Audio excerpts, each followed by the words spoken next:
Assalamualaikum warahmatullahi wabarakatuh. Alhamdulillah nahmaduhu wa nasta'inuhu wa nastaghfiruh wa na'udzu billahi min shururi anfusina wa min sayyiati a'malina. Man yahdihillahu fala mudilla lahu wa man yudlil fala hadiyalah. Ashhadu an la ilaha illallah wahdahu la syarika lah wa ashhadu anna Muhammadan 'abduhu wa rasuluh. Allahumma salli wa sallim ala Muhammad wa ala alihi wa sahbihi ajma'in. Ya ayyuhalladzina amanu taqullaha haqqa tuqatih wa la tamutunna illa wa antum muslimun. Ya ayyuhan nasu taqu rabbakum Recording in progress. min nafsin wahidah wa khalaqa minha zawjaha wa batha minhuma rijalan katsiran wa nisaa wattaqullaha alladzi tasaaluna bihi wal arham innallaha kana 'alaykum raqiba. Ya ayyuhalladzina amanu taqullaha wa qulu qawlan sadida yuslih lakum a'malakum wa yaghfir lakum dhunubakum wa man yuti'illaha wa rasulahu faqad faza fawzan 'azima. Fa inna asdaqal hadithi kitabullah wa khairal hadi hadi Muhammad wa syarral umuri muhdatsatuha wa kullu muhdatsatin bid'ah wa kullu bid'atin dhalalah. Amma ba'd. Muslimin dan muslimat yang dirahmati oleh Allah Subhanahu wa taala sekalian. Alhamdulillah pada malam ini kita dapat bersama-sama sekali lagi untuk kita sambung balik kuliah kita yang telah terhenti lama. Disebabkan oleh kerana kekangan tugas dengan jadual yang tidak begitu mengizinkan, kita terpaksa menangguhkan 2 kali kuliah lah kan. Tapi alhamdulillah pada malam ini kita masih lagi boleh bersama dengan izin Allah, dengan nikmat daripada Allah kita boleh bertemu alhamdulillah secara maya ini. Insya-Allah kita akan sambung balik kuliah Umdatul Ahkam kita ni. Kita akan sambung pada bab yang kita berhenti dulu, iaitu bab sifatus salatin Nabi sallallahu alaihi wasallam. Bab pada membicarakan berkenaan dengan sifat salat Nabi sallallahu alaihi wasallam yang ditulis, yang disusun oleh Al-Imam Abdul Ghani Al-Maqdisi dalam kitab di Umdatul Ahkam. Dan insya-Allah kita nak sambung pada hadis. Kalau ikut catatan saya, hadis nombor 94. Okey. Kata Al-Imam Abdul Ghani Al-Maqdisi, an Abdullah ibni Malik ibni Buhainah radhiyallahu anhu anna an-nabiy sallallahu alaihi wasallam kana idza shalla farraja baina yadayhi hatta yabdua bayadu ibtayh. Hadis riwayat Bukhari dan Muslim daripada Abdullah bin Malik bin Buhainah radhiyallahu anhu, dia mengatakan Nabi sallallahu alaihi wasallam ni bila salat, Nabi akan renggangkan kedua tangannya. Nabi akan renggangkan di antara kedua tangannya sehingga terlihat putih ketiak Nabi sallallahu alaihi wasallam. Dalam hadis ni para ulama ketika membacanya, para ulama mengatakan terdapat bahasa pinjaman ataupun majaz di dalam riwayat ini, kerana kalau kita tengok di dalam riwayat-riwayat yang lain, sewaktu para sahabat menceritakan tentang salat Nabi sallallahu alaihi wasallam, Nabi tidak merenggangkan di antara kedua tangannya pada setiap masa. Umpamanya ketika mana berdiri, ketika mana Nabi sallallahu alaihi wasallam berdiri qiyam, membaca Al-Fatihah, membaca surah, Nabi tidak merenggangkan di antara kedua tangannya sehingga terlihat kedua ketiaknya. Bahkan Nabi sallallahu alaihi wasallam dalam riwayat yang sahih melakukan bersedekah. Nabi sallallahu alaihi wasallam meletakkan tangan kanannya di atas tangan kirinya dan meletakkan keduanya di atas badannya. Dan ulama berbeza pendapat nak letak di mana. Ada yang kata letak di bawah pusat, ada yang kata diletakkan di atas pusat, ada yang kata diletakkan di atas dada. Dan telah pun kita bincang sebelum ini, kesemua riwayat-riwayat tersebut mempunyai perbincangan yang panjang dalam kalangan ulama hadis. Letak di bawah pusat ada riwayat, tetapi riwayatnya dhaif. Walaupun dhaif, mazhab Hanafi menerimanya dan beramal dengannya. Letak di atas dada, ada sebahagian ulama menerimanya. Maka sebab itu bila kita tengok sebahagian kawan-kawan kita kadang-kadang bila dia salat, dia letak tangan atas dada dia. Sebab apa letak atas dada? Sebab dia menerima riwayat yang mengatakan Nabi SAW bila salat letak tangan atas dada. Tetapi sebahagian Bahkan majoriti ulama mengatakan tambahan letak tangan atas dada tu juga tidak sahih. Oleh kerana itu, ada perbezaan pandangan dalam kalangan ulama, tetapi saya berkecenderungan seperti mana yang disebutkan oleh Syekh Abdul Aziz At-Tarifi dalam kitab di Sifat Salatin Nabi SAW, tidak ada ketetapan yang khusus dalam masalah ni. Yang penting letak tangan kanan di atas tangan kiri di mana pun tak ada masalah. Cuma dia secara peribadi, iaitu Syekh Abdul Aziz At-Tarifi, lebih suka kalau letak di bawah pusat, sebab dia kata lebih sesuai dengan keadaan seorang hamba yang sedang menghadap Tuhannya yang Maha Esa, ada bentuk seperti bentuk rendah diri sikitlah. Itu pandangan dia, bukanlah satu kewajipan. Tapi wallahu alam, bagi saya letaklah di mana-mana pun di atas badan tu, selagi mana ia memberikan khusyuk. Nak letak atas dada pun tak ada masalah, nak letak atas perut pun tak ada masalah, nak letak bawah pusat pun tak ada masalah. Yang penting tangan kanan letak atas tangan kiri. Okey. Jadi kalau kita tengok dalam riwayat ni, Nabi SAW tak letak pun, tak renggangkan pun di antara kedua tangannya. Kan? Nabi letak rapat tangannya. Dah tu, riwayat ni maksud apa? Sebab tu para ulama kata dalam riwayat ni ada sedikit majas, iaitu bukan keseluruhan salat tu Nabi renggangkan di antara kedua tangannya.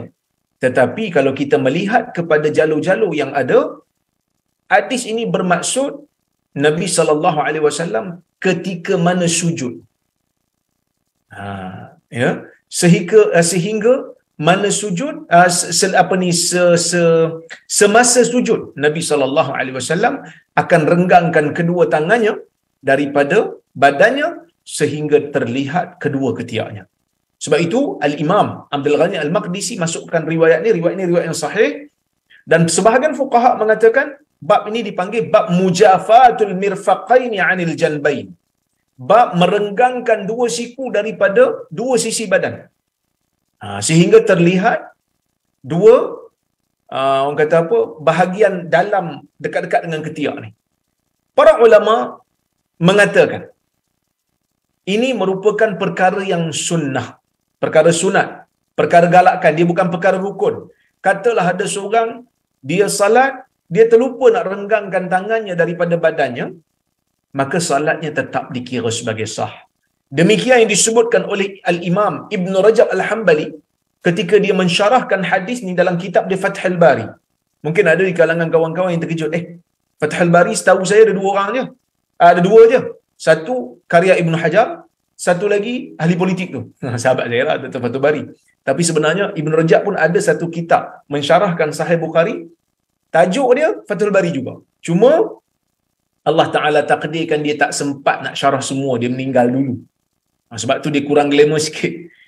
Fathul Bari yang ditulis oleh Ibn Hajar lebih glamour lah, kerana penulisannya habis sehingga akhir hadis riwayat Al-Imam Al-Bukhari. Baik. Dia kata apa?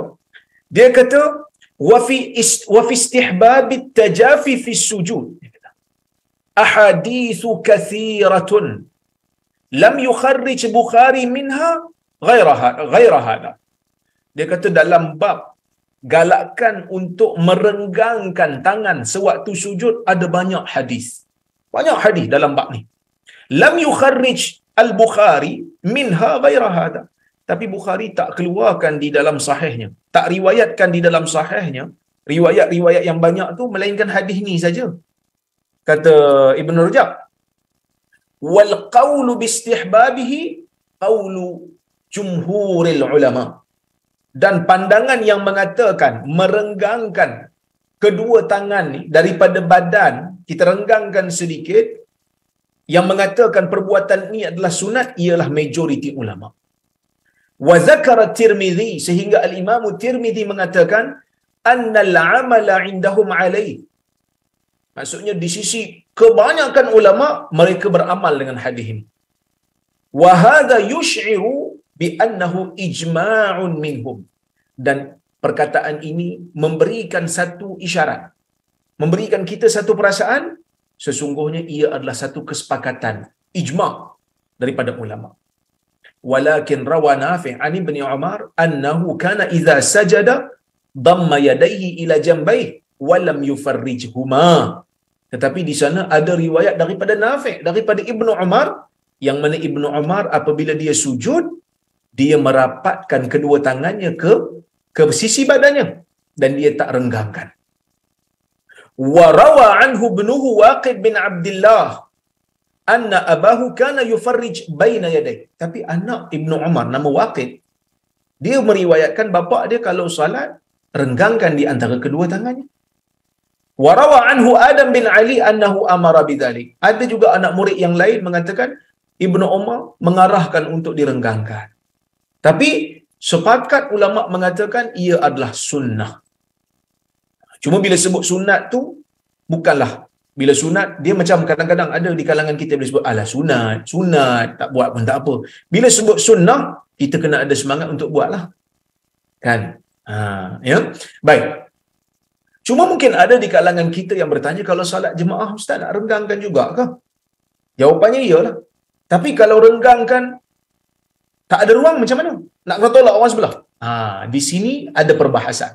Ibn Rajab mengatakan, wa mata kana yadurru biman yalihi fi saf liziham fa innahu yadummu ilaihi min janahi.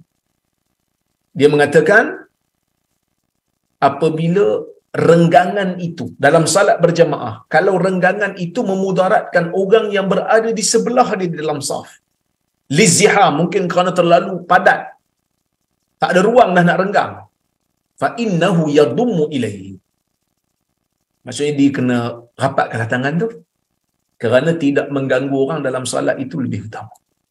Sebab itu Syekh bin Utsaimin dia mengatakan wa yustasna min zalika ma idza kana fil jamaah, dikecualikan daripada perkara itu, daripada tuntutan itu, jika dia bersalat jemaah wa khashiya ayyuzi jarahu, dan dia takut perbuatan tersebut boleh menyakiti orang yang berada di sebelah dia dalam salat, fa innahu la yustahabbu lahu, dia tidak disunatkan lagi lah, li adhiyati jarihi, kerana kalau dia buat dia akan menyakiti orang yang berada di sebelah dia.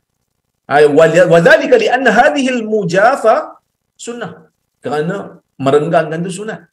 Wal idza aqallu ahwalihi al-karahah, dan menyakiti orang paling kurang keadaannya, paling ringan pun makruh. Dan wala yumkin ay yuf'alu syai'un makruh mu'zin li jarihi mushawwish alaihi min ajli sunnah, dan tak mungkinlah dia buat benda makruh, menyakiti orang sebelah dia, mengganggu orang sebelah dia nak salat kerana nak buat benda sunat. Oleh kerana itulah para ulama mengecualikan hukum ni kalau keadaan terlalu sempit. Jadi kita dah dapat tahu berdasarkan kepada hadis ni, perbuatan merenggangkan kedua tangan daripada badan merupakan perkara yang sunat di sisi para ulama. Jadi lepas ni kalau kita salat, renggangkan sedikitlah, kerana Nabi SAW merenggangkan. Itu yang seronok sebenarnya belajar hadis ni. Bila kita buat sesuatu, kita tahu kenapa kita buat benda tu. Kita jelas kenapa kita buat benda tu. Itu berkenaan itu salat kalau lelaki lah. Kalau perempuan macam mana? Tengok. Kata Ibn Daqiq Al-Aid, seorang ulama hadis juga, dia pun ada syarahkan Umdatul Ahkam ni. Dia kata apa? Wal fuqaha khassasu dhalika birrijal, dan para fuqaha, ramai di kalangan para fuqaha mengkhususkan perbuatan merenggang ini, merenggangkan tangan waktu sujud ni untuk orang lelaki. Wa qalu al mar'atu tadummu ba'daha ila ba'd, dan mereka mengatakan orang perempuan rapatkan li'anna al maqsudu minha tasawwun wa tajammu' wa tasattur, kerana maksud daripada orang perempuan, yang dikehendaki daripada orang perempuan ni ialah menjaga dirinya, pelindungan, tajammu', biar berhimpun-himpun segala orang kata apa, anggota badannya, wa tasattur, dan juga tutup-tutup sikit. Wa tilkal halah ila hadzal maqsud aqrab, yang mana keadaan merapatkan tangan ke badan tu lebih dekat dengan menutup anggota-anggotanya daripada terlihat oleh orang lain. Dan Ibn Rajab mengatakan fa ammal mar'atu fala tatajafa, adapun orang perempuan Jangan renggangan, jangan. Bal tandam. Bahkan orang perempuan ni dia kena rapatkan. Wa ala hadha ahlul ilm aidan. Yang mana para ulama mengatakan orang perempuan ni rapatkan. Wa fihi ahaditsu dha'ifah. Dan padanya ada hadis-hadis juga. Tapi hadisnya dhaif lah. Yang mana hadis tersebut riwayat Abu Daud yang mengatakan orang perempuan ni bila salat tang sujud tu dia rapatkan. Tapi riwayat itu riwayat yang dhaif. Abu Daud meriwayatkan dalam kitab dia Al-Marasil. Dalam kitab Al-Marasil ni sanad terputus lah. Tabi'in angkat riwayat tersebut kepada Nabi SAW tanpa menyebut nama sahabat. Riwayatnya dhaif tetapi diamalkan oleh kebanyakan fuqaha kerana mereka memandang dari sudut maqasid. Mereka memandang dari sudut keseluruhan dalil-dalil agama ni, memang orang perempuan ni tak digalakkan untuk membuka renggangan-renggangan badannya kerana ia tidak sesuai dengan nature orang perempuan. Kan, sebab tu orang perempuan kalau solat pun dia saf dia di belakang orang lelaki supaya tidak terlihat anggota badan dia. Maka sebab itu para ulama merumuskan hukum ni lah. Ada hadis tapi riwayat ini tidak sahih. Ibn Mulaqin, seorang ulama dalam madhab Syafi'i, dia kata apa? Amman nisa faddammu mustahab fi haqqihin. Ada orang perempuan rapatkan tangan lebih digalakkan untuk mereka. Li'annahu astaru lahun. Kerana ia lebih menutup untuk mereka. Okey. Tapi ada seorang ulama ya, dalam orang kata apa? Dalam kitab Miskul Khitam, pengarang dia Zaid Al-Wasabi, dia menukilkan pandangan guru dia. Dia kata, kalaulah seorang perempuan ni dia baca hadis ni, kemudian dia ambil, dia renggangkan. Tapi dia tak buat depan-depan orang, dia buat di dalam rumah dia. Tak ada orang yang tengok dia melainkan mahram saja. Maka tidaklah menjadi satu kesalahan.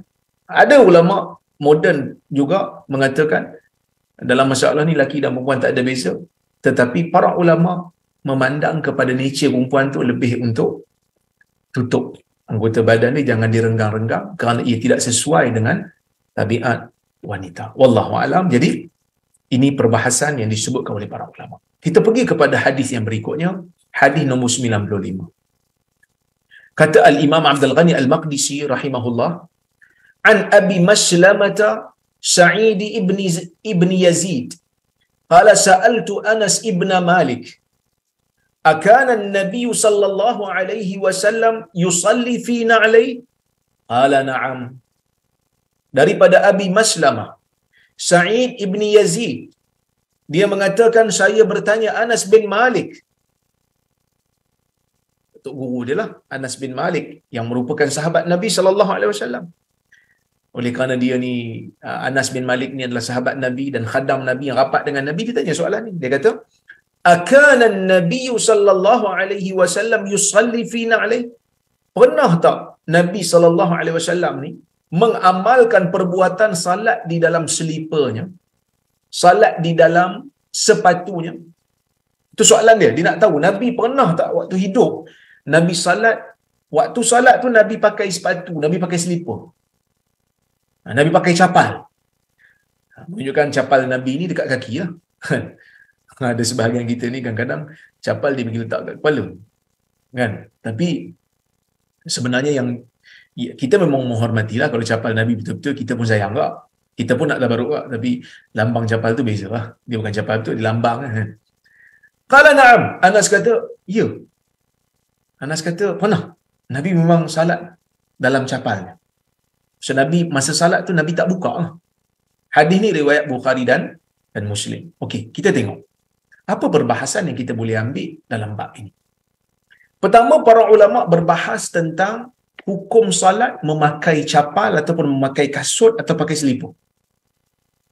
Ibn Rajab mengatakan, salat di dalam selipar, salat di dalam kasut, salat pakai capal, selagi mana tak ada najis, maka dibenarkan. Tidak ada khilaf di kalangan para ulama.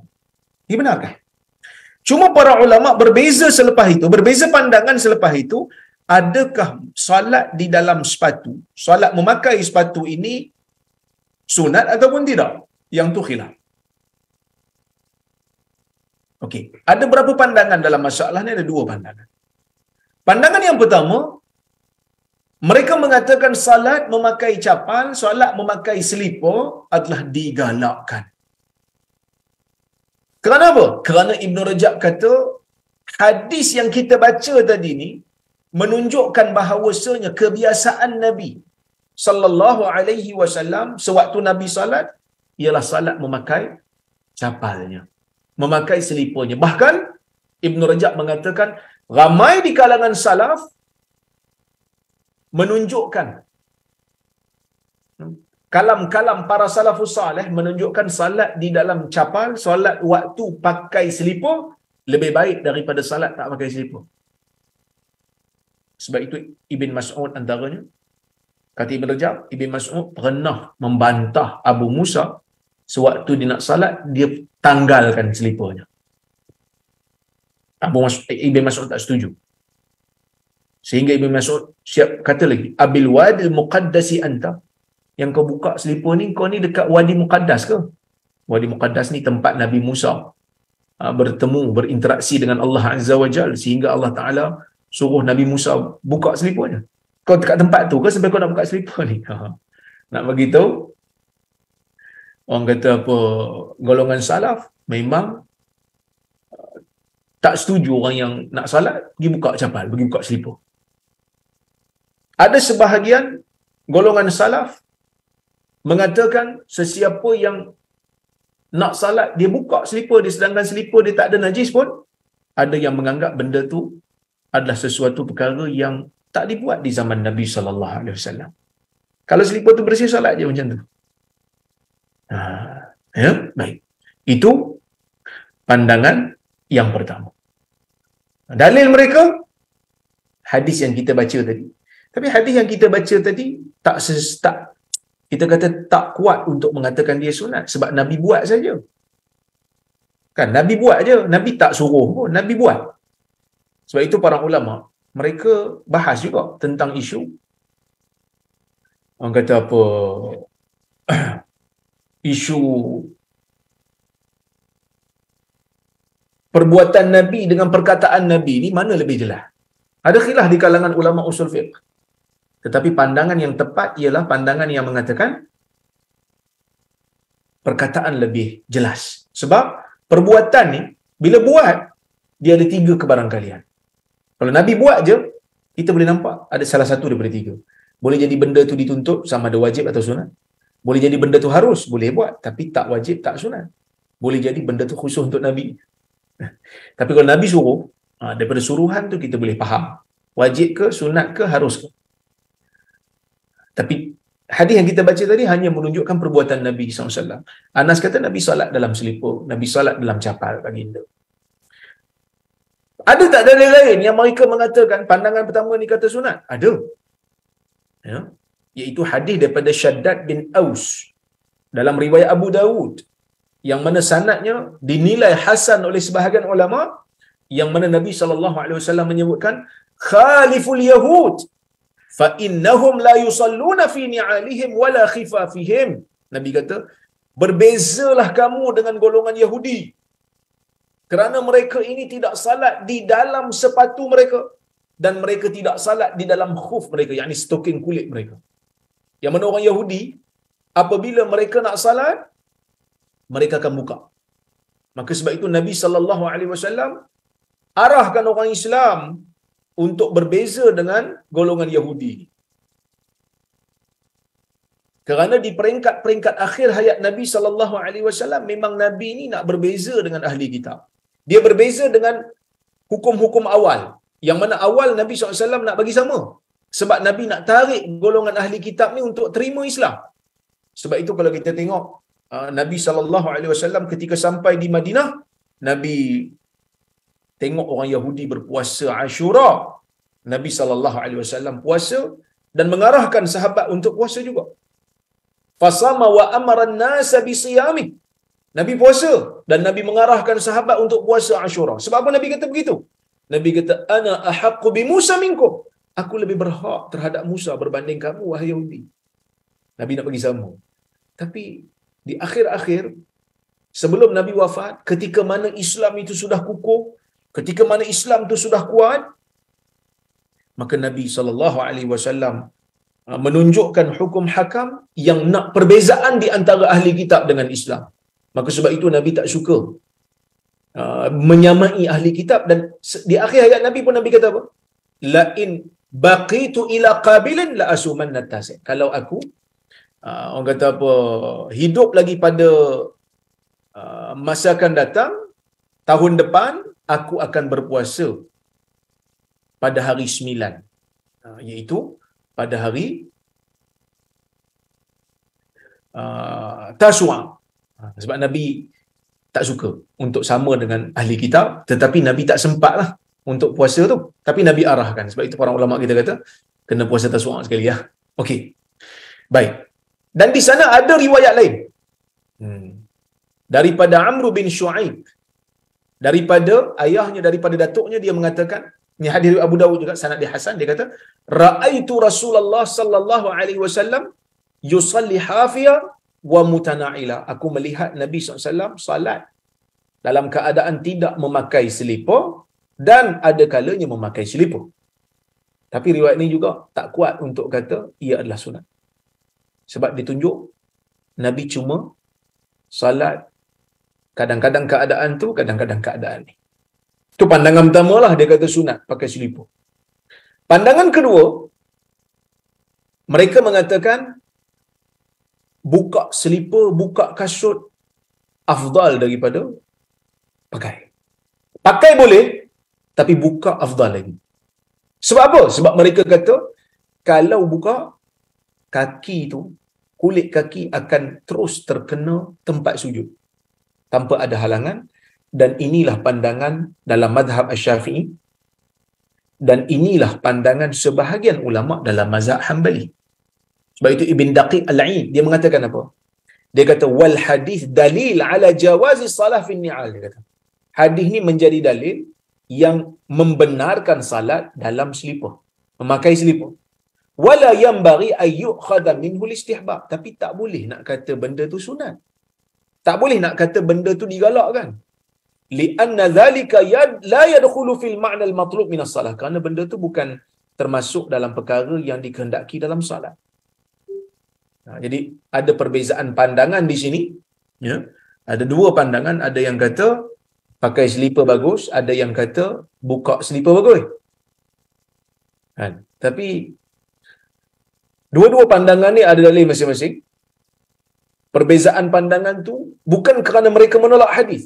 Kedua-dua pandangan ini iktiraf benda tu dilakukan oleh Nabi sallallahu alaihi wasallam, diamalkan oleh Nabi sallallahu alaihi wasallam, tetapi mereka berbeza cara tafsiran, cara memahami. Kan? Tapi di zaman kita ni kebanyakan masjid-masjid dah ada kapet. Jadi buka lah selipar tu. Selagi dia tengok, Nabi SAW semayang pakai selipar, dia pun masuk, bawa kasut sekali. Masuklah masjid.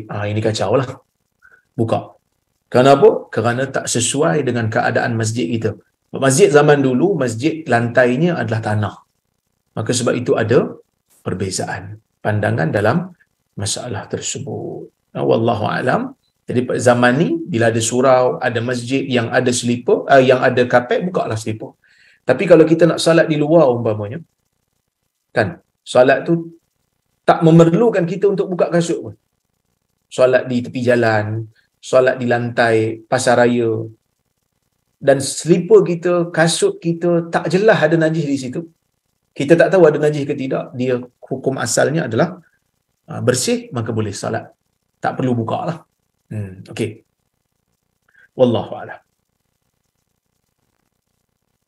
Okey.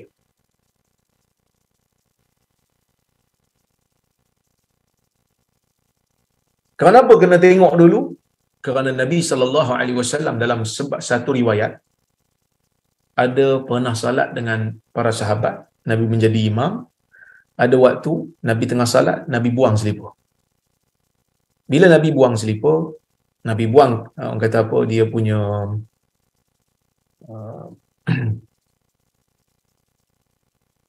kita kata apa, uh, buang selipar, sahabat ni tengok lah. Sahabat tengok Nabi buang selipar, sahabat pun bakat buang selipar.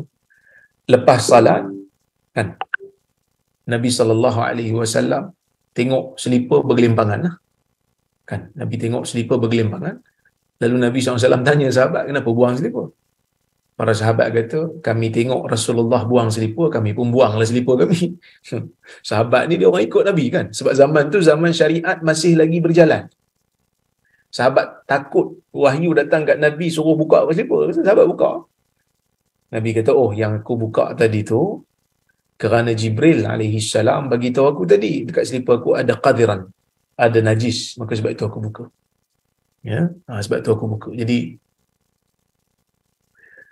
kita kena tahu jugalah kalau tak ada najis terus boleh salat memakai kasut atau selipar tersebut, tak perlu buka.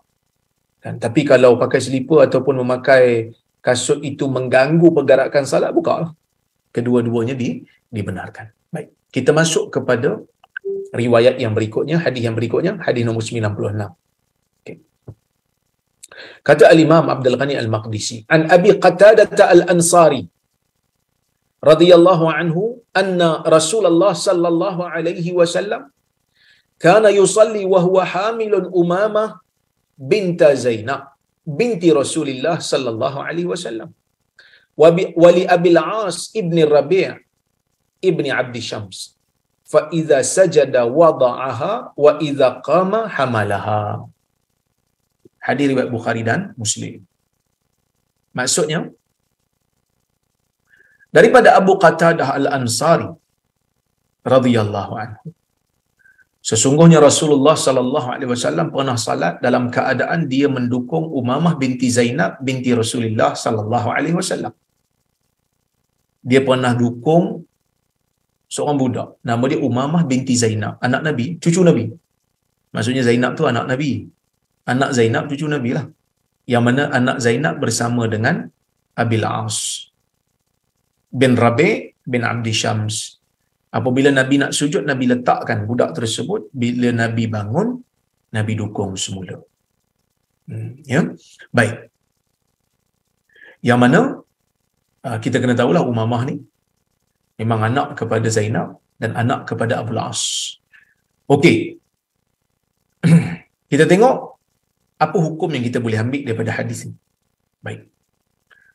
Pertama, para ulama berbeza pendapat tentang hukum dukung anak kecil sewaktu salat.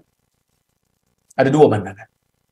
Pandangan yang pertama mengatakan seorang yang bersalat dia boleh dukung anak dia. Tak kiralah sama ada salat fardu ataupun salat sunat. Ini adalah pandangan Al-Imam Syafi'i rahimahullah dan pandangan beberapa mazhab yang lain lagi lah, seperti Abu Thawr dan juga Ibnul Munzir. Mereka menggunakan hadis ini mengatakan boleh untuk dukung anak kecil dalam salat. Pandangan yang kedua kata tak boleh. Pandangan kata tak boleh. Kalau buat, salatnya batal. Ini adalah pandangan yang disandarkan kepada Abu Hanifah. Nah, ini pandangan yang bagi saya, pandangan yang disandarkan kepada Abu Hanifah ni pandangan yang tidak selari dengan hadis yang kita baca ni. Kerana di dalam hadis ni jelas menunjukkan Nabi sallallahu alaihi wasallam dukung budak. Cuma ada perbahasan sikitlah. Perbahasannya apa? Perbahasannya kalau dukung ni tak kira bergerak banyaklah. Kan? Okey. Dalam masalah gerak banyak ke gerak sikit, berjalan banyak ke berjalan sikit, para ulama sepakat mengatakan jalan banyak, pergerakan yang banyak, mereka sepakat mengatakan pergerakan yang banyak membatalkan salat. Pergerakan yang bukan daripada jenis salat lah. Contohnya macam tengah salat, dia pergi berlari, jogging. Nah, memang tak boleh lah. Dia membatalkan salat lah. Ya? Dia menari pula. Orang pun tengok, dia ni menari ke salat? Kan? Batal. Ya? Cuma, kalau pergerakan tu pergerakan yang sedikit, tak batal. Yang menjadi perbezaan pandangan dalam kalangan ulama, apakah ukuran banyak ke sedikit? Al-Imam An-Nawawi rahimahullah meletakkan beberapa pandangan, beberapa ukuran. Ada 4 pandangan. Pandangan yang pertama ialah pandangan yang kata perbuatan yang boleh dilakukan dalam kadar 1 rakaat. Maksudnya kalau dia buat perbuatan tu tak sampai kepada tempoh 1 rakaat orang sembahyang, maka tak sampai tempoh, kalau perbuatan tu berlaku tak sampai tempoh 1 rakaat, tu sikit. Kalau sampai 1 rakaat, yang tu banyak. Tapi Imam Nawawi tak setuju dengan pandangan ni lah. Dia kata pandangan ni tak tepat, salah. Yang kedua, pandangan yang kedua, dia kata semua amalan yang memerlukan kepada 2 tangan, itu banyak. Tapi kalau pandangan tu hanya boleh buat 1 tangan je, yang tu sikit lah. Ya? Yang tu sikit. Contohnya macam betulkan serban, tu sebelah tangan ni, tu sikit. Tapi kalau ikat serban 2 tangan, ikat kain, tu banyak lah. Itu pandangan kedua lah, yang disebut oleh Imam Nawawi. Ada pandangan yang ketiga kata, bila orang tengok perbuatan tersebut, orang yang bukan salat, bila orang tengok perbuatan tersebut, orang kata dia ni bukan dalam salat. Itu banyak tu. Tapi kalau orang tengok dia bergerak, dia dalam salat gitu. Yang tu sikit. Pandangan ni ada dalam mazhab Syafi'i, dan pandangan ni juga disebutkan oleh Syekh Ibn Utsaimin, dan dia setuju lah. Ya.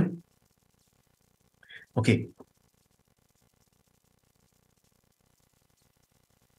Ada dalam mazhab Syafi'i, dia kata kalau 3 kali gerakan berturut-turut dilakukan oleh anggota besar, yang tu membatalkan salat.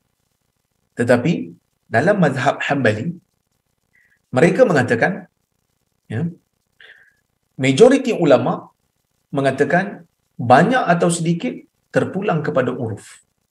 Kalau manusia tengok perbuatan tu nampak macam sikit, maka tak batal salat. Contohnya, beri isyarat, buka selipar, betulkan serban sikit, kan? Dukung, dan seperti mana dalam hadis ni, yang tu dikira sebagai sedikit. Tapi apa yang manusia tengok banyak, seperti berjalan tak berhenti-henti, yang tu batal salat. Yang tu batal salat. Okey, tapi nak menentukan uruf ni bagi orang awam dia susah sikit. Maka sebab itu ustaz-ustaz kita dulu sebut kat kita, dia kata dalam masalah ni ambil mazhab Syafi'i, 3 gerakan berturut-turut anggota besar boleh membatalkan. Jadi kurangkan sikit lah. Jangan kalau nak bergerak anggota besar, kalau orang kata apa, nak bergerak, jangan bagi berturut-turut lah. Hanya bagi terpisah. Berhenti sekejap, dan buat balik. Gitulah. Ya? Wallahu a'lam. Okey. Kita pergi kepada hadis berikutnya. Hadis nombor 97. Kata Al-Imam Abdul Ghani Al-Maqdisi, An Anas ibn Malik radhiyallahu anhu anin Nabi sallallahu alaihi wasallam qala, i'tadilu fi sujud wa la yabsut ahadukum dhira'aihi imbisatal kalb. Hadis riwayat Bukhari dan Muslim. Daripada Anas bin Malik radhiyallahu anhu, daripada Nabi sallallahu alaihi wasallam, yang mana Nabi sallallahu alaihi wasallam bersabda, i'tadilu fis sujud, seimbangkan sujud kamu, sederhanakan, seimbanglah, bukan sederhana, seimbangkan sujud kamu, dan jangan ada salah seorang pun daripada kamu yang kita panggil apa, yabsutu zira'aihi, jangan ada seorang pun di kalangan kamu yang bersalat bila dia sujud, jangan dia hamparkan dia punya kedua zira'. Zira' ni lengan dia. Jangan dihamparkan 2 lengan dia seperti hamparan anjing. Okay, kita tengok. Yang dimaksudkan dengan i'tadilu fis sujud, kata Ibn Rajab, yang dimaksudkan ialah i'tidalu dhahr. Maksudnya dia tak terlalu rendah dan dia taklah terlalu tinggi sehingga tangan tak boleh letak. Maksudnya letak tangan, renggangkan sedikit daripada badan seperti mana yang kita sebut tadi, dan jangan letakkan kedua lengan ini ataupun kedua lengan ini di atas lantai. Tak boleh. Kenapa? Kerana Nabi SAW tak benarkan bila kita sujud ni ataupun bila kita buat salat ni, Nabi SAW tak suka perbuatan salat ketika salat ni. Nabi tak suka kita ambil pergerakan haiwan. Nabi tak suka. Sebab bila kita salat, kita sedang menghadap Allah Azza wa Jal. Jadi bila kita menghadap Allah Azza wa Jal, kita manusia yang Allah Subhanahu wa Ta'ala jadikan, ya, untuk menjadi khalifah di bumi, kan, untuk menjadi khalifah di bumi. Jadi tak bolehlah kita ambil, orang kata apa, pandangan atau kita ambil bentuk haiwan, sedangkan haiwan tu keadaannya lebih rendah daripada manusia. Sebab Allah Subhanahu wa Ta'ala jadikan kita ni yang terbaik, ahsani taqwim. Allah Subhanahu wa Ta'ala jadikan kita ni sebaik-baik bentuk, dan kita pun berada dalam sebaik-baik ibadat, iaitu salat.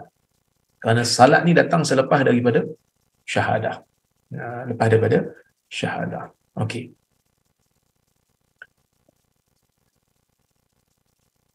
Kita pergi kepada riwayat yang berikutnya.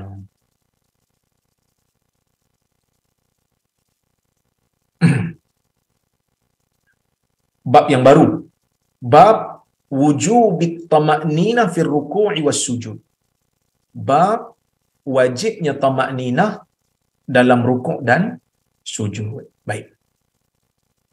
An Abi Hurairah radhiyallahu anhu anna an-nabiy sallallahu alaihi wasallam dakhala al-masjid fadakhala rajulun fasalla thumma jaa fasallama 'ala an-nabiy sallallahu alaihi wasallam faqala irji' fasalli fa innaka lam tusalli faraja'a fasalla kama salla ثم جاء فسلم على النبي صلى الله عليه وسلم فقال ارجع فصلي فإنك لم تصلي ثلاثة فقال والذي بعثك بالحق ما أحسن غيره فعلمني فقال إذا قمت إلى الصلاة فكبر ثم اقرأ ما تيسر من القرآن ثم اركع حتى تطمئن راكعا ثم ارفع حتى تعتدل قائما ثم اسجد حتى تطمئن ساجدا ثم ارفع حتى تطمئن جالسا ثم افعل ذلك في صلاتك كلها. Hadis riwayat Bukhari dan Muslim. Hadis ini sahih. Maksudnya daripada Abi Hurairah radhiyallahu anhu, sesungguhnya Nabi sallallahu alaihi wasallam pada satu hari masuk ke dalam masjid. Masjid ni kita tahulah, bila sebut masjid secara umum di zaman Nabi SAW, kalau Nabi masuk situ, masjid itu adalah Masjid Nabawi lah. Fadakhala rajulun fasalla.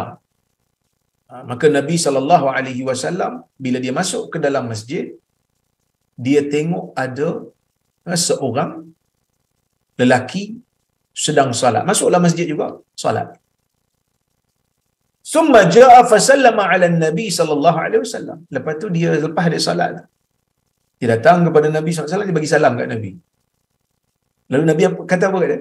Faqala irji' fasalli fa innaka lam tusalli. Kau pergi balik, Nabi kata, kau salat balik kerana engkau tidak bersalat. Kerana engkau tidak bersalat. Okey. Lalu bila Nabi SAW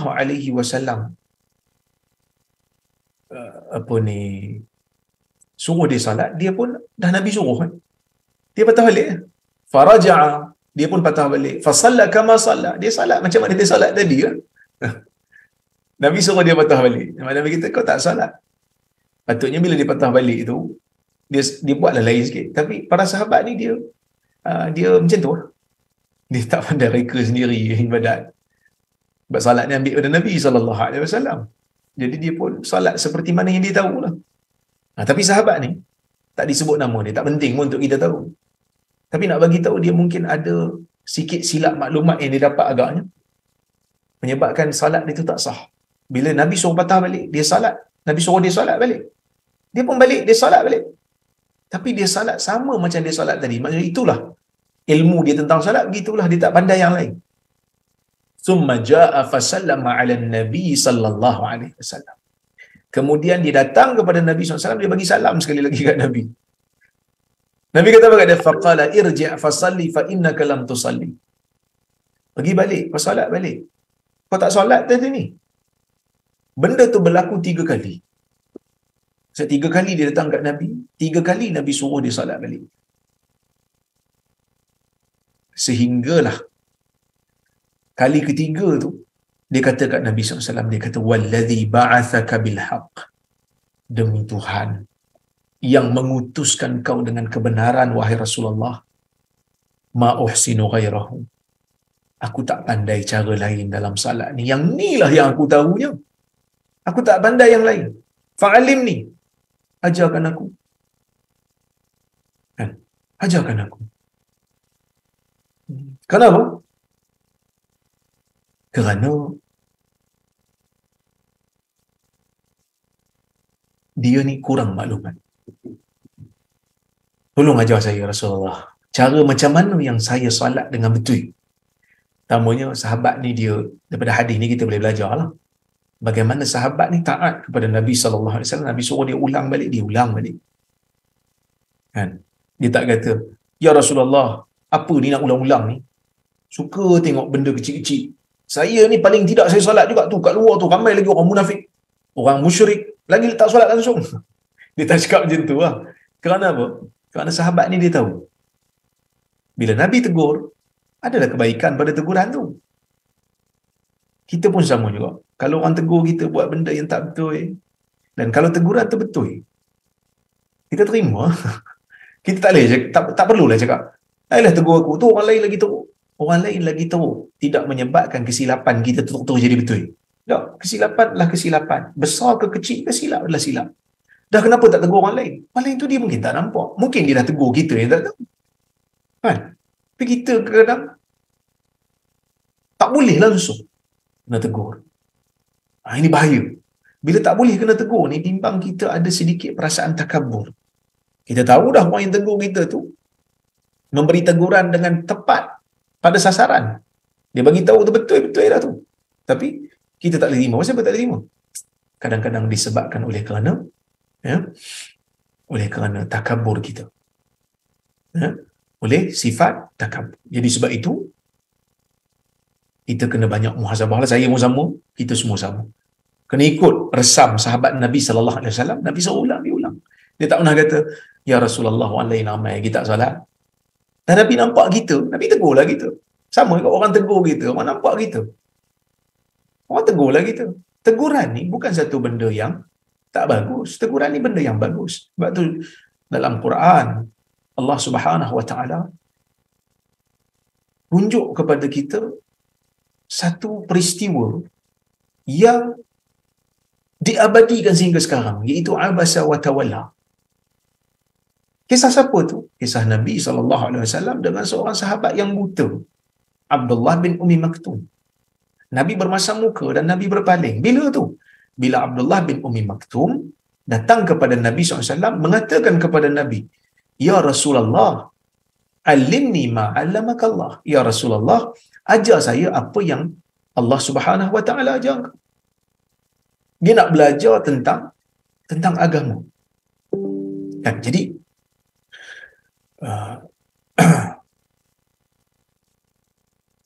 Nabi SAW dalam keadaan sedang bercakap kepada pembesar-pembesar Quraisy pada masa itu. Kepada pembesar-pembesar Quraisy. Jadi Nabi SAW ni pun palinglah. Kan? Dalam keadaan Nabi masam. Sebab apa Nabi masam? Nabi masam tu adalah disebabkan oleh kerana Nabi rasa waktu tu keadaan tak sesuai nak ajar dia. Seolah-olah macam Nabi nak cakap dulu dengan orang besar ni. Sebab kalau dia orang ni masuk Islam, senang untuk Nabi SAW. Tapi dia buta. Abdullah bin Umi Maktum ni buta, penyoal ni buta. Jadi Nabi masa muka, Nabi berpaling. Nanti luar. Soalan macam Nabi nak kata, nanti dulu. Ni lebih penting daripada apa yang kau tanya tadi. Allah Ta'ala turunkan dalam Quran, abasa wa tawalla. Dia bermasam muka dan berpaling. Abdullah bin Umi Maktum ni buta. Mungkin dia tak tahu pun Nabi masam muka. Dia buta. Allah Ta'ala turunkan ayat bagi tahu. Bukan hanya kepada Abdullah bin Umi Maktum, pada semua. Bagi tahu apa? Nabi masam muka. Dan benda tu tak patut. Tak patut dilakukan oleh seorang Nabi. Dan bagi tahu apa? Dalam Quran ni, Nabi juga ditegur oleh Allah Azza wa Jalla. Tu sebaik-baik pendakwah tu. Sebaik-baik manusia tu. Walaupun benda tu bukanlah satu dosa. Yang Nabi buat tu bukan dosa pun. Kalau dosa dah tentulah Nabi bertaubat. Tak, Nabi maksum. Cuma tak kena. Pendakwah juga begitu. Pendakwah juga sepatutnya begitu. Ada kadang-kadang teguran yang orang bagi, terima. Kalau benda tu betul lah. Kalau benda tu tak betul, kita boleh jawablah juga. Tapi tak betul. Kalau tak betul, betul-betul teguran tu kena pada tempat, terima. Kerana pendakwah yang terbaik juga menerima teguran. Manusia terbaik juga menerima teguran daripada Allah. Apatah lagi kita manusia biasa ni. Kan, kalau kita bukan pendakwah sama orang tegur kita, satu benda yang tak betul kita buat, kita terima. Ajar diri untuk terima. Kan? Tengok apa kebaikan yang ada di sebalik teguran tersebut. Okey? Wallahu a'lam. Okey, baik. Apa faedah kita boleh ambil? Nabi suruh 3 kali, dia ulang 3 kali. Sehingga dia akhirnya dia mengalah. Dia kata, ya Rasulullah, kalau saya ulang 4-5 kali pun macam inilah solat saya. Saya tak tahu yang lain. Maka Nabi SAW kata apa? Dia kata pada Nabi, ajar saya ya Rasulullah. Tolong ajar saya. Maka Nabi SAW kata apa kat dia? Idza qumta ila as-salah fakabbir. Apabila kamu berdiri untuk pergi salat, maka bertakbir. Takbirlah kamu. Allahu akbar. Takbiratul ihram. Thumma qra' ma tayassara minal Quran. Kemudian baca apa yang termampu daripada Quran. Maksudnya Quran tu, apa yang termampu daripada Quran tu, dalam riwayat lain disebut Fatihah lah. Thumma rka' hatta tatma'inna rak'an. Sehingga kemudian rukuklah sehingga engkau bertamakninah dalam rukuk. Thumma rfa' ra'saka hatta ta'tadila qa'iman. Kemudian angkat kepalamu sehingga engkau beriktidal dalam keadaan berdiri. Thumma sujud hatta tatma'inna sajida. Kemudian sujud sehingga engkau bertamakninah dalam sujud. Thumma rfa' hatta tatma'inna jalisa. Kemudian angkat kepalamu sehingga engkau bertamakninah dalam duduk. Maksudnya duduk antara dua sujud lah. Thumma fa'al dhalika fi salatika kulliha. Kemudian buat semua ni dalam semua salatmu. Okey. Pertama, disebut dalam riwayat ni tak sebutlah siapa lelaki ni. Ada yang kata namanya Khalad bin Rafi' Az-Zuraqi radhiyallahu anhu, seorang sahabat Nabi sallallahu alaihi wasallam. Tapi dalam riwayat ni tak disebut. Ibn Bashkawal kata berdasarkan riwayat-riwayat lain dikatakan namanya Khalad bin Rafi'. Okey. Tak penting pun, ya. Bila disebut ma tayassara minal Quran, Nabi kata iqra ma tayassara minal Quran, macam Fatihah. Kenapa? Kerana dalam hadis yang lain Nabi sallallahu alaihi wasallam sebut la salata liman lam yaqra bi Fatihatil kitab. Tidak ada salat melainkan tidak ada salat bagi orang yang tidak membaca Fatihah. Ya. Dan Imam Nawawi sebut ma tayassara minal Quran tu Fatihah. Kerana Fatihah ni benda yang dimudahkan. Ambil orang hafal. Okey? Baik. Kemudian Nabi kata, rukuk. Mana rukuk? Nak bagi tahu rukuk ni ialah membengkokkan badan, membengkokkan tulang belakang sehingga tangan boleh memegang lutut. Itu paling kurang. Tangan boleh pegang lutut, itu dikira sebagai rukuk. Tetapi kesempurnaan rukuk ialah apabila kepala selari dengan tulang belakang dan luruskan tulang belakang. Itu sebaik-baik rukuk. Dan bila Nabi SAW kata hatta tatma'inna raki'ah, sehingga engkau tenang dalam rukuk, maksudnya tamakninah ialah benda yang dituntut dalam agama. Apa maksud tamakninah? Maksudnya setiap daripada tulang kita mengambil tempat dalam posisi tersebut dan stabil tulang tersebut. Maksud kalau kita sujud, setiap daripada tulang belulang kita berada dalam keadaan tersebut, tenang dan kita bangun. Ada juga yang kata sekadar subhana rabbiyal azim ataupun subhana rabbiyal a'la. Itu sudah memadai. Okey, kita tengok apa yang kita boleh ambil daripada hadis ni. Al-Imam An-Nawawi rahimahullah mengatakan hadis ni mengandungi beberapa faedah. Faedah yang banyaklah. Yang mana Nabi SAW mengajar benda yang wajib dulu sebelum benda yang sunat. Sebab itu Nabi tak ajar zikir-zikir tu. Sebab Nabi ajar benda yang wajib dulu, yang dia tak tahu. Walaupun Nabi tak sebut ke semua benda wajib. Nabi tak sebut semua lah. Nabi sebut sebahagian. Mungkin benda yang Nabi tak sebut. Tasyahud Nabi tak sebut. Salam Nabi tak sebut. Kenapa Nabi tak sebut? Sebab mungkin laki dia tahu dah. Sebab laki ni bukan tak tahu semua benda salat dah. Dia tahu sebahagian. Tapi dia tak tahu sebahagian benda-benda yang wajib. Okey. Kita pergi kepada rukun yang pertama, iaitu rukuk lah. Rukuk ni, sepakat para ulama mengatakan dia adalah rukun daripada rukun-rukun salat. Yang mana Allah Subhanahu Wa Taala sebut dalam Quran, ya ayyuhallazina amanu ruk'u wasjudu. Dalam surah Al-Hajj Allah Taala kata, wahai orang yang beriman, rukuklah dan sujudlah. Dalam hadis yang kita baca tadi lah, summarka hatta tatma'inna rak'ah. Kemudian kamu rukuklah sehingga kamu tenang, berhenti seketika sewaktu rukuk. Ya, dan Ibn Abdul Bar mengatakan, ulama ahli sunnah wal jamaah mengatakan, berijma' mengatakan rukuk adalah rukun di dalam salat. Okey? Baik. Imam Nawawi, Ibn Qudamah, ya, dan juga Ibn Taymiyah rahimahumullah mengatakan ijma' berlaku.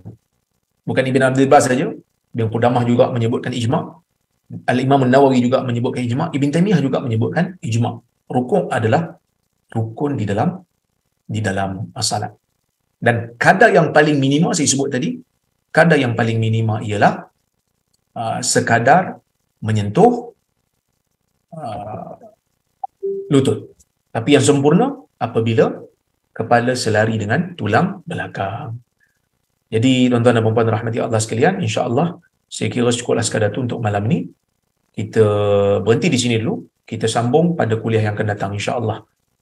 Saya letakkan dulu sekejap supaya saya tak lupa lah. InsyaAllah.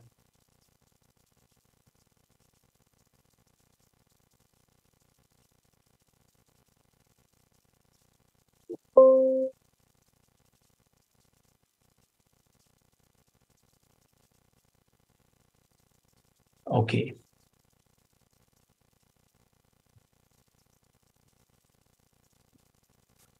Kita tengok kalau ada soalan ataupun pembetulan, kalau saya tersilap di mana-mana boleh bagi tahu ya, Pak. Sekejap.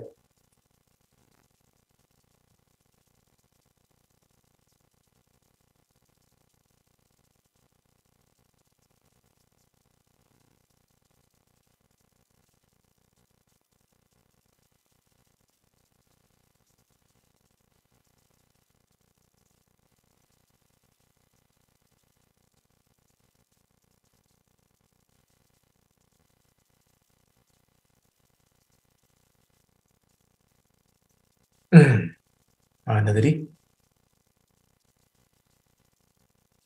Okey.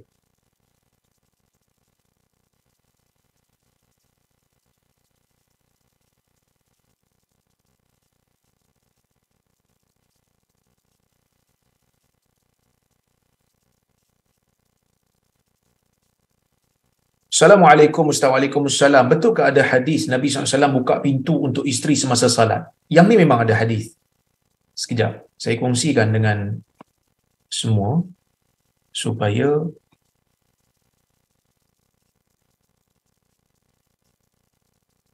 kita semua dapat tengok hadisnya. Sekejap ya.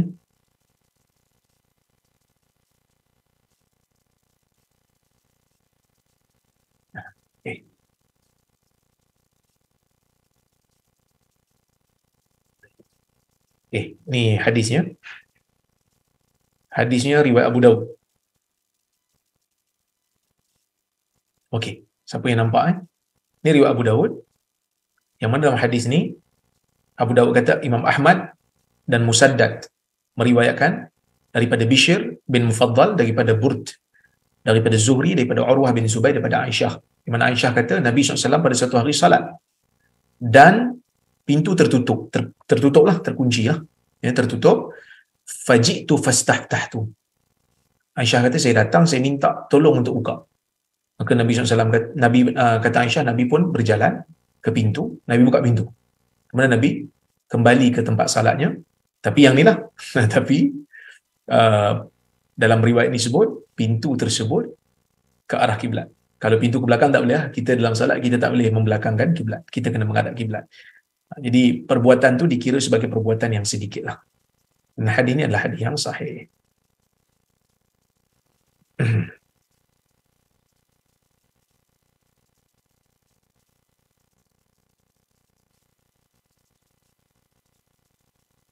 Assalamualaikum Dr. Waalaikumsalam. Semoga doktor dan family sentiasa dalam rahmat dan kasih sayang Allah. Saya ingin bertanya, adakah sah salat jika berwuduk tanpa niat, dengan sengaja atau terlupa niat ketika mengambil wuduk?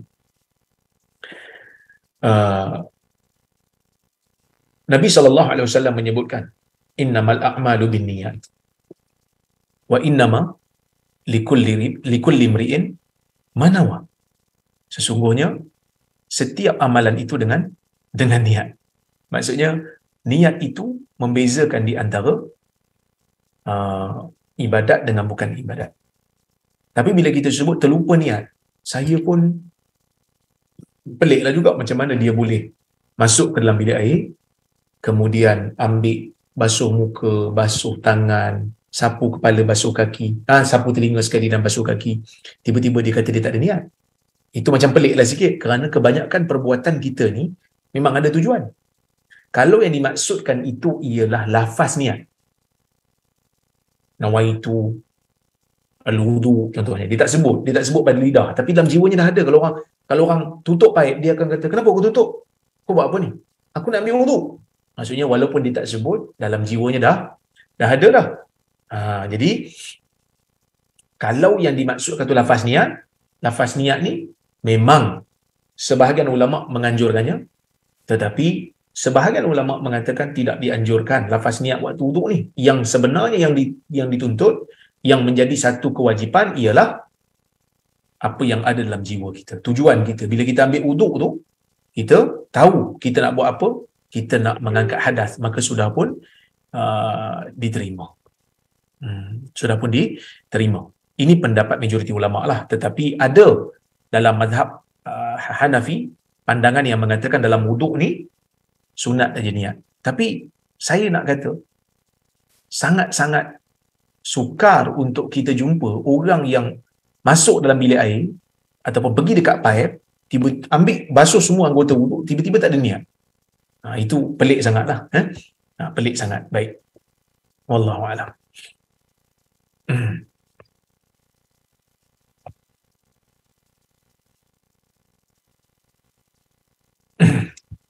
Tengok lagi.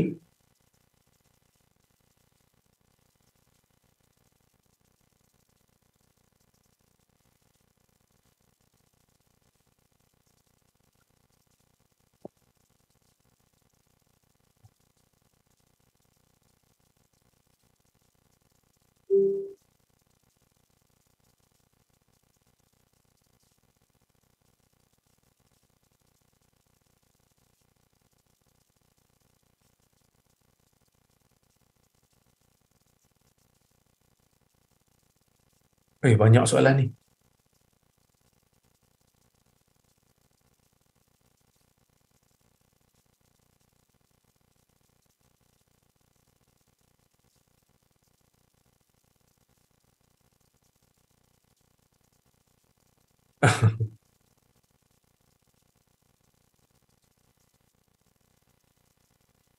Salam Dr. Waalaikumsalam. Wuduk dengan kasut yang tidak menutupi buku lali boleh?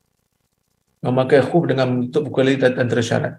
Bila kita ambil wuduk, pertama kita kena basuh kaki. Itu yang disebut dalam Quran. Tetapi di sana ada hadis yang mengatakan boleh sapu di atas khuf. Khuf ni maksudnya stocking kulit. Selagi mana khuf itu menutup bahagian yang wajib untuk dibasuh, atau tutup buku lali. Tapi kalau kasut kita tidak menutup buku lali, kita tak bolehlah untuk sapu di atas khuf tersebut. Ya. Tak bolehlah sapu di atas khuf. Jadi kalau kita pakai kasut dan khuf di dalam, maksudnya pakai khuf dulu betul pakai kasut, kita nak sapu di atas keduanya, yang tu dibenarkan. Yang tu dibenarkan. Maka hukum wuduk tersebut tergantung kepada kasut dan juga khuf. Okey. Salam Ustaz. Waalaikumsalam. Saya nak tanya, kalau ada luka pada tangan dan kita tampal luka tu tanpa ambil wuduk dulu, adakah nanti bila kita ambil wuduk kita kena tayamum dan ganti yang anggota yang kena wuduk tersebut? Dalam masalah ni ulama berbeza pendapat. Ya, kerana ada riwayat-riwayat yang mengatakan sesiapa yang ambil wuduk dan pada anggota yang perlu dibasuh, dilalukan air itu ada luka, maka adakah perlu untuk tayamum ataupun tidak. Tetapi pandangan yang dipilih oleh Syekh Ibn Uthaymin, seorang tokoh besar dalam fiqh ni di zaman moden ni, dia kata dalam keadaan luka pada anggota yang ada wuduk ni ada dua keadaan.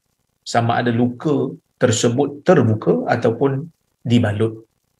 Kalau luka tersebut terbuka, maka dia kena basuh dengan air anggota tersebut dan luka tu lah. Tapi kalau tak mampu untuk basuh, maka dia perlu untuk basuh yang tak luka. Bila tang luka tu, dia basahkan tangan, sapu. Kalau tak boleh juga, baru tayamum. Maksud basuh dulu, ya, baru tayamum.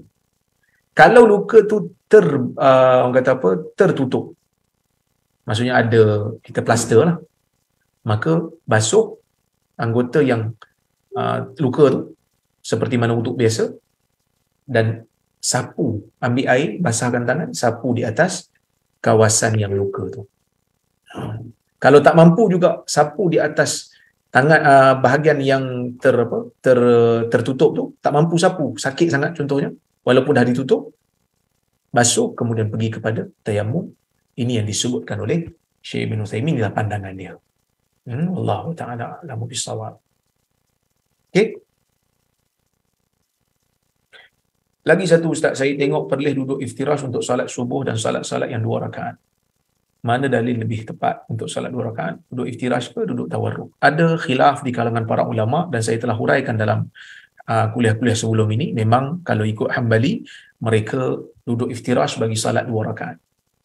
Kerana menggunakan riwayat Aisyah. Manakala mazhab Syafi'i mengatakan selagi mana salat tersebut adalah duduk tahiyat akhir, maka dia duduk tawarruk, mengambil riwayat Bukhari daripada Abu Humaid As-Sa'idi. Maka dalam isu ni memang khilaf di kalangan para ulama, walaupun saya cenderung pada pendapat mazhab Syafi'i, tetapi sebahagian daripada kawan-kawan di Perlis mengambil pandangan mazhab Hanbali. Dalam isu ni tak perlu untuk kita gaduh-gaduh, kita buat seperti mana yang kita yakini, yang kita pilih.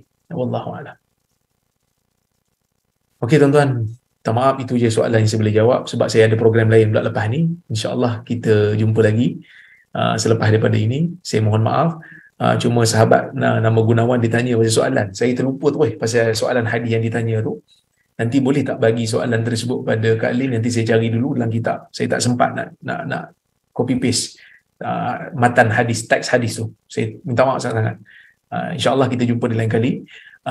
Apa yang baik daripada Allah, apa yang buruk datang dari mana saya mohon maaf terkasar bahasa tersilap kata. Terima kasih kepada Tafaqquh Fiddin, Nur Islam Academy yang menganjurkan kuliah kita pada malam ini. InsyaAllah moga-moga hidup kita semua diberkati oleh Allah Azza wa Jal. Aqulu qawli hadha wa astaghfirullahal azim li wa lakum. Wassalamualaikum warahmatullahi wabarakatuh.